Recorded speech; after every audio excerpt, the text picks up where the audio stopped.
আগামী 18 November 2025 Asian group qualify ম্যাচে বাংলাদেশ এবং ভারত মুখোমুখি হচ্ছে।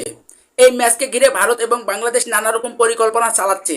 এছাড়াও ফিফা র্যাঙ্কিংয়ে ভারত বাংলাদেশ কত নম্বর স্থানে রয়েছে সবকিছু আজকের ভিডিওর মাধ্যমে আপনারা জানতে পারবেন, তাই ভিডিওটি স্কিপ না করে সম্পূর্ণ দেখুন। বন্ধুরা, আগামী 18 নভেম্বর 2025-এ বাংলাদেশ ফুটবল দল এবং ভারত ফুটবল দল মুখোমুখি হচ্ছে। এই ম্যাচটিকে ঘিরে নানা রকমের উত্তেজনা এখন থেকে শুরু হয়ে গেছে। কারা হাসবে, শেষ হাসি, কারা জিতবে এটা নিয়ে পরিসংখ্যান বা হাড্ডাহাড্ডি সবকিছু লড়াই চলছে এখন থেকেই। কারণ বাংলাদেশ ভারত খেলা মানে অন্য রকমের একটা উত্তেজনা। এই উত্তেজনা শেষ পর্যন্ত সোশ্যাল মিডিয়া পর্যন্ত ঠেকে। তো চলুন বন্ধুরা, এবার বাংলাদেশ ভারতকে কতটা ম্যাচ খেলেছে হেড টু হেড পরিসংখ্যান আগে জেনে নেই।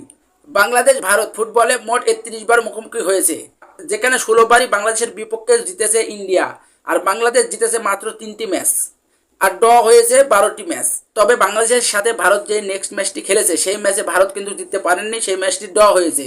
কারণ আগের বাংলাদেশ আর এখনকার বাংলাদেশ কিন্তু অনেক রকমের পার্থক্য।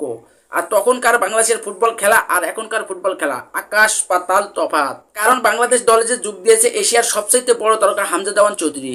এছাড়াও হামজা দেওয়ান চৌধুরীর দেখা দেখিয়ে প্রবাসী ফুটবলাররা একের পর এক বাংলাদেশ দলে খেলার আগ্রহ জানাচ্ছে।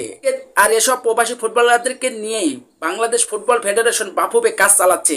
সবকিছু মিলে আগের বাংলাদেশ দল আর এখনকার বাংলাদেশ দল এক না। এখনকার বাংলাদেশ দল যে কোনো দলের বিপক্ষে চোখে চোখ রেখে কথা বলতে পারে। একটা সময় ছিল যখন বাংলাদেশের দলের ফুটবল খেলা কেউই দেখতো না, বাংলাদেশের দর্শকরাই দেখতো না, কখন কোন ম্যাচ হতো তাই জানতো না। কিন্তু এখন চিত্রটা পুরাই অন্যরকম। হামজা দেওয়ান চৌধুরী যোগ দেওয়ার পর থেকে এই দলে ফাহমিদুল ইসলাম এবং সুমিত সুমের মতো বড় মাপের খেলোয়াড়রা এসেছে। সবকিছু মিলে এখনকার বাংলাদেশ দল ইন্ডিয়ার বিপক্ষে চোখে চোখ রেখে কথা বলবে এবং চোখে চোখ রেখে লড়বে। এছাড়াও ভারত বাংলাদেশ ফিফা র্যাঙ্কিংয়ে ভারত রয়েছে 133 নম্বর স্থানে, যেখানে বাংলাদেশ রয়েছে 184 নম্বর স্থানে। তবে যেভাবে বাংলাদেশের ফুটবল আগাচ্ছে খুব তাড়াতাড়ি ফিফা র্যাঙ্কিংয়ে ভালো উন্নত যেভাবে করছে, 4-5 ধাপ এগিয়ে গেছে, খুব তাড়াতাড়ি আরও এগিয়ে যাবে।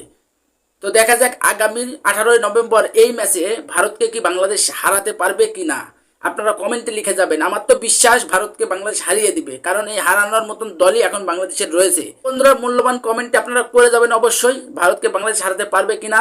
আর ভিডিওটি ভালো লাগলে লাইক কমেন্ট শেয়ার করে আমার সঙ্গে থাকবে।